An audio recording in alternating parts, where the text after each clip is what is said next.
Walking along a street in Russia during a famine, the great writer Leo Tolstoy met a beggar.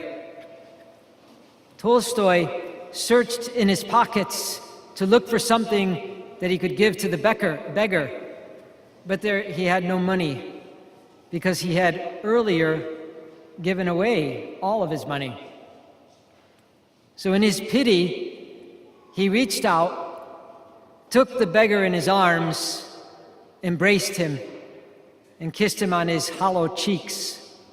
And he said, "Don't be angry with me, my brother. I have nothing to give." The beggar's face lit up, and tears flowed from his eyes as he said, "But you embraced me and kissed me. You called me brother. You have given me yourself. That is a great gift."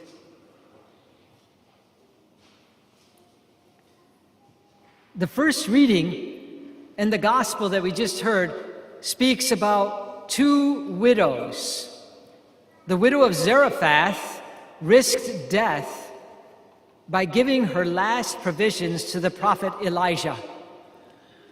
And then the gospel widow gave all that she had to live on to the Lord.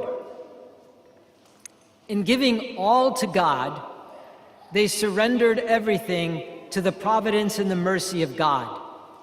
And as a result, the Zarephath widow was blessed with a year's provisions for her and her son. And although we don't know the future of the widow in the gospel, we do know that Jesus certainly looked very highly upon the gesture that she gave to him.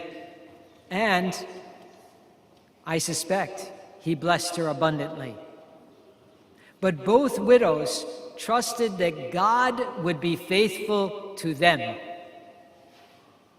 And I think that is the challenge for all of us. Will we trust that God will be faithful to us? Will we trust that God will not be outgiven? Giving all to the Lord from a foundation of trust is at the very heart of our faith. We are called to give in a spirit of complete abandonment, sacrificial love, and self-forgetfulness. The people in the temple judged on how much they gave, but Jesus judged on how much they left behind. You see, the rich gave out of their surplus. They had plenty left behind. But the widow had nothing left after she gave the 2 coins. And so Jesus says, don't be like the scribes. And the reason is because the scribes look inward. They pointed everybody to themselves. They attracted attention to themselves. In picking the places of honor, they attracted attention to themselves. Even in their prayers, they were praying to themselves. And so Jesus says, don't be like them. The scribes looked inward, and whenever they looked outward, they were looking down on others. Rather, be like the widow. For the widow looked outward in generosity, and she looked upward to God in total submission. The widow gave all that she had, and because she knew that all that she was and had come from God, and so she gave back to God everything that belonged to God. It was that simple for her. Because there's nothing that we have that we can brag about before God. The only thing that we can take ownership and brag about before God are the sins that we commit. It has been said that there are three types of givers. There's the grudge givers, the duty givers, and the thanks givers. So the grudge givers say, I hate giving. The duty givers say, I ought to give. But the thanks givers say, I want to give. In other words, grudge givers give reluctantly and with a certain amount of resentment. Duty givers give reluctantly also, but with a sense of true obligation. Thanks givers, on the other hand, give freely and from the heart. And that's what the widows did. And that's also what Tolstoy did in that story that I told you. And we should ask ourselves the question, what kind of giver am I? So for example, how do we give of ourselves and our time to God? In the attention that we give Him, in our prayer at Mass, or in our daily prayers? How do we give of ourselves and our time to the members of our own family in support, in affection? How do we give of ourselves and our time to our neighbor in our concern, in our service to them? Do we give grudgingly? Do we give dutifully?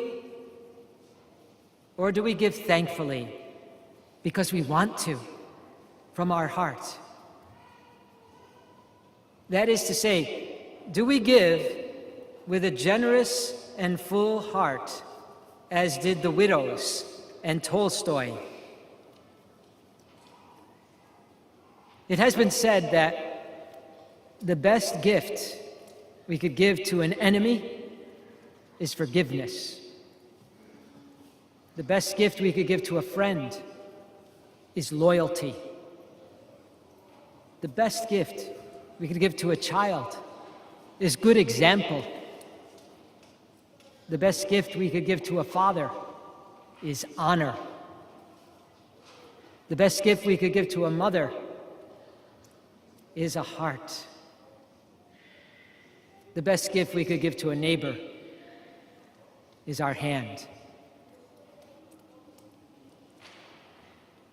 You know, and I don't think it's by accident that widows are often mentioned in the Scriptures. My mom was a widow at age 33, and she was a sucker to giving to any underdog. Now, we never lacked for anything in my house, thanks be to God. We were not rich by any stretch, and there were times when things were really tight. But that didn't stop my mom from giving to others. When she saw someone hurting, she just said, God will take care of it, and gave. I realized later in life that as a young widow, my mom recognized that when you lose someone you love, all you can do is give from the heart with the time that you have.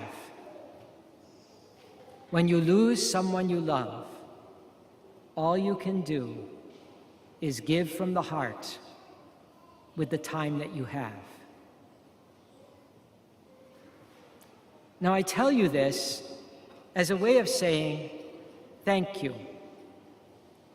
Thank you to all of you out there who are widows or widowers, who show us what it means to be thanks givers. You have a way of teaching us that when you lose someone you love, all you can do is give from the heart with the time that you have. It's exactly the way God gives to us so generously. We ask for a flower. God gives us a bouquet. We ask for a drop of water. God gives us an ocean. We ask for a grain of sand. God gives us a beach. We ask for a blade of grass.